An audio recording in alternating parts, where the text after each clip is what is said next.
सदस्य बनकर के वानप्रस्थ में आप भी सदस्यता लेकर के जुड़ सकते हैं। संरक्षक सदस्य, आजीवन सदस्य के रूप में तो आपको एक आईडी कार्ड दिया जाता है, प्रमाण पत्र दिया जाता है।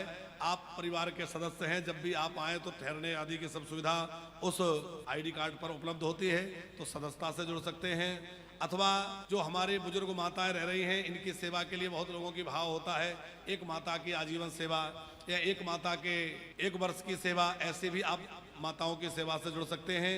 अभी बुजुर्गों के लिए कोई पर्सनली हॉल नहीं है जो उनके लिए ही हो, तो ऊपर आप देख रहे हैं निर्माण कार्य चल रहा है, वहां पर अभी लेंटर डालने वाला है। संभवतः 8-9 तारीख में वहां लेंटर डलेगा। अभी लोहा बन रहा है, तैयारी चल रही है, तो उसमें भी आप अपना योगदान दे सकते हैं कि हमारे द्वारा थोड़ा योगदान लग के और ऐसे निराश्रित बुजुर्गों के लिए हॉल की व्यवस्था हो जाए जो अपने लिए नहीं कुछ कर पाते या अपने लिए उनके सामर्थ्य नहीं है करने का, तो आप अपने सहयोगी बन के उन बुजुर्गों के लिए हॉल की व्यवस्था में जुड़ सकते हैं। साथ में ही इन माताओं की दवाई आदि की सेवा से जुड़ सकते हैं। और वानप्रस्थ में जो कक्ष लेना चाहें, आप जानते हैं कि वानप्रस्थ धाम सुंदर कक्षों का निर्माण कर रहा है और वो कक्षों का उद्देश्य है बुजुर्गों के ब्रजवास की व्यवस्था।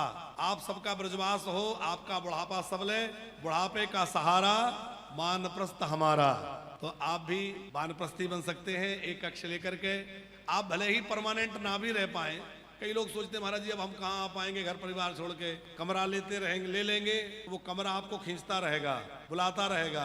कभी भी आए 15 दिन रह गए, फिर चले गए, फिर आ गए, फिर कुछ दिन रह गए। हमारे तमाम ऐसे वानप्रस्थी लोग हैं, कमरे के कारण आना जाना बना रहता है और ब्रजवास होता रहता है। जब भी आओ अपना कमरे में प्रेम से रहो, तो उसमें ये नहीं कि कहाँ रहें, क्या व्यवस्था हो, सब व्यवस्था बनी हुई है। तो आप इस प्रकार ब्रजवास का लाभ प्राप्त कर सकते हैं।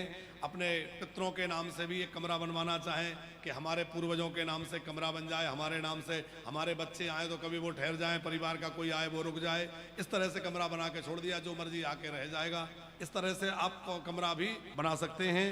तो किसी भी प्रकार की व्यवस्था के लिए आप संस्था के कार्यालय में संपर्क कर सकते हैं या यहाँ भी संस्था का काउंटर रहता है, यहाँ संपर्क कर सकते हैं।